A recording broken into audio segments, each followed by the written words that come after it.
Assalamualaikum warahmatullahi wabarakatuh. Saya akan mempresentasikan bab 3 tentang bandwidth, manajemen bandwidth. Nama anggota 1.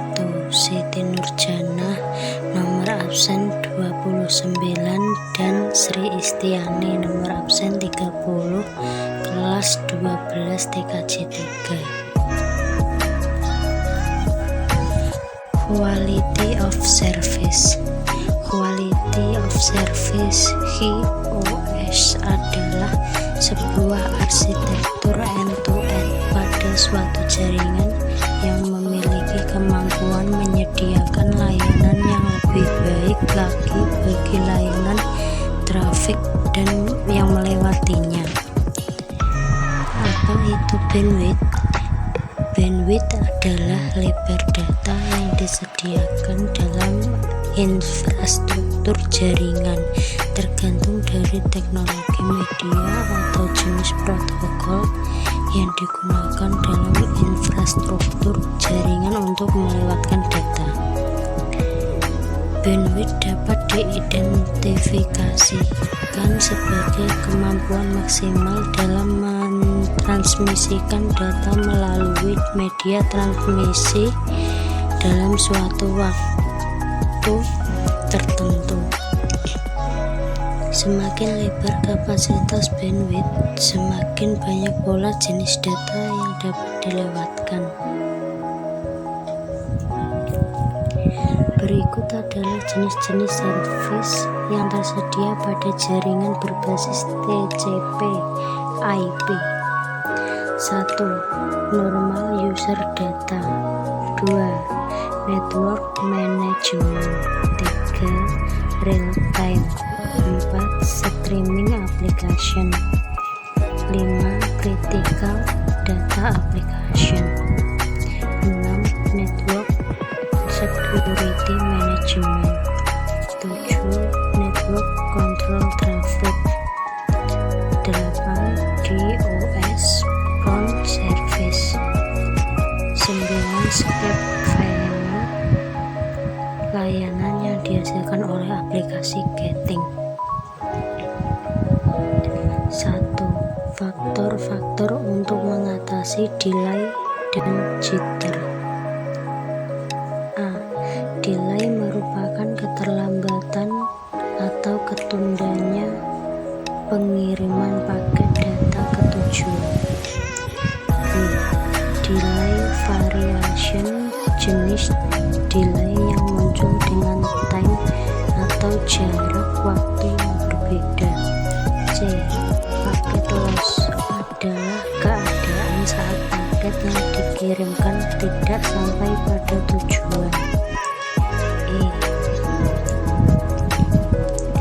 Paket reordering, paket yang dikirimkan ke tujuan akan sampai tetapi tidak berurutan akibat pengaturan queue yang kurang baik. E. Average rate dan burst size, faktor pengaturan rata-rata alokasi bandwidth dan besarnya ukuran lonjakan bandwidth yang diizinkan. F. Desynchronizing, TCP season, komunikasi antar aplikasi berbasis TCP yang dimulai dengan SYN. 2. Komponen pendukung QoS.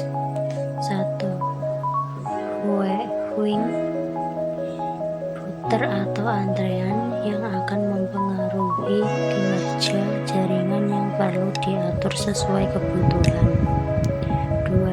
Signaling, pada perangkat jaringan ini ketika terkoneksi akan dikendalikan oleh protokol tertentu. 3. Classification, dipakai oleh router untuk mengidentifikasi jenis aliran paket data, kemudian klasifikasinya berdasarkan jenis layanan. 4. Marking, pemberian label setelah dilakukan proses classification untuk memudahkan router melakukan pemilihan dan mentransmisikan data. 5.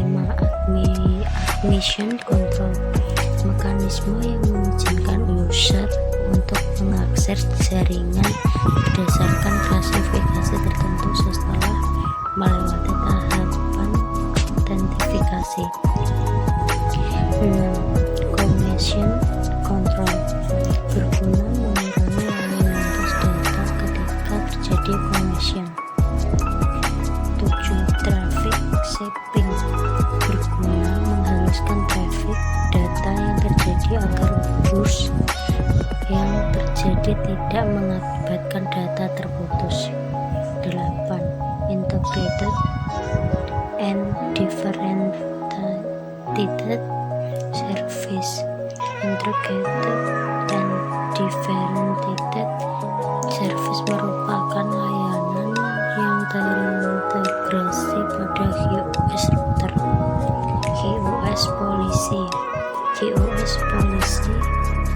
merupakan kesepakatan yang tertuang dalam kontrak kerja antara pengguna dan ISP. 2. QoE, pengertian QoE yaitu dapat diartikan sebagai antrean. QoE harus diatur dalam waktu singkat agar mampu menangani burst. Jika durasi waktu terlalu lama, dapat mengakibatkan ada paket data yang dibuang. Pada perangkat switch dan router sudah dilengkapi dengan interface. 1. Ingress atau inbound QoE, berfungsi menyimpan paket data secara temporary sebelum dimasukkan ke dalam router, kemudian diproses dan dilewatkan menuju interface ke jaringan. 2. Outgress atau outbound QoE, berperan menyimpan sementara paket sebelum dilewatkan pada interface menuju jaringan. Faktor penyebab keadaan congestion. 1. Traffic data di sisi input interface lebih besar dibandingkan kemampuan CPU dalam menghandle dan menyelesaikan proses. 2. Perbedaan sebuah kecepatan pada input interface yang lebih baik dibandingkan output interface. 3. Keadaan layanan yang diterima oleh input interface tetapi mengalami delay karena hanya dikeluarkan melalui output interface. Tipe QoE ada 2, yaitu berdasarkan dan metodenya masing-masing juga terdiri atas beberapa bagian sesuai dengan fungsinya. 1. QoE berdasarkan konfigurasi. 2. QoE berdasarkan metode. QoE berdasarkan konfigurasi dibagi menjadi 2, yaitu software QoE merupakan konfigurasi QoE yang dilakukan dalam aplikasi tanpa terbatas pada jenis hardware. 2. Hardware QoE, jenis ini sering disebut dengan transmit QoE atau disingkat TXQ. QoE berdasarkan metode. Metode QoE dapat dibedakan menjadi beberapa jenis berdasarkan cara kerjanya, yaitu A. FIFO atau first in first out.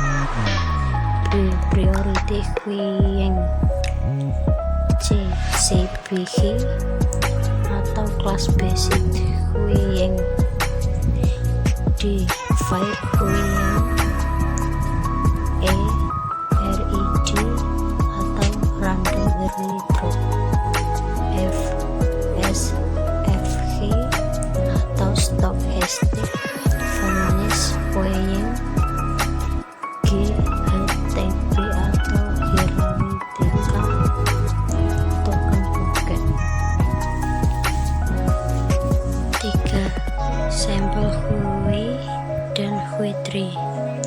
Simple Hui merupakan tipe paling sederhana dengan cara membatasi proses upload dan mendownload setiap host yang telah diidentifikasikan dalam sistem.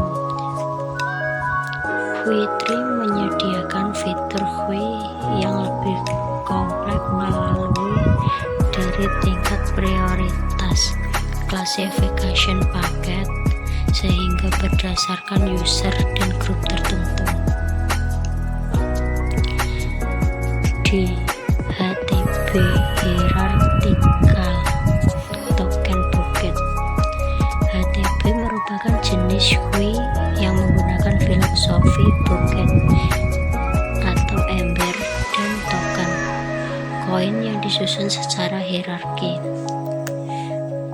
Ada dua jenis, yaitu 1. Hui leasing atau scheduler.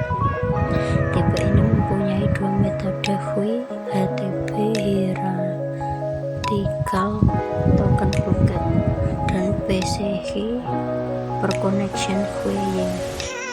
2. Rate limiting atau shaper. Tipe ini mempunyai beberapa metode, yaitu FIFO, SGF, RID. Pada Mikrotik OS versi 5, router OS V5. Hui dengan metode HTB memiliki 4 tipe, yaitu 1. Global in, 2. Global out, 3. Global total, 4. Outgoing interface. Pada router OS V6, Hui memiliki 3 interface, yaitu 1. Global, 2. Simple Hui, 3. Outgoing interface. PCH atau per connection Huiying.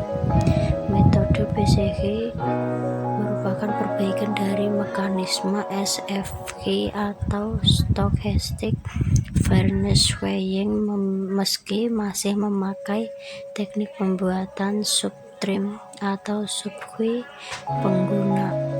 Penggunaan algoritma pada SGF masih berbasis base yang berperan sebagai klasifier.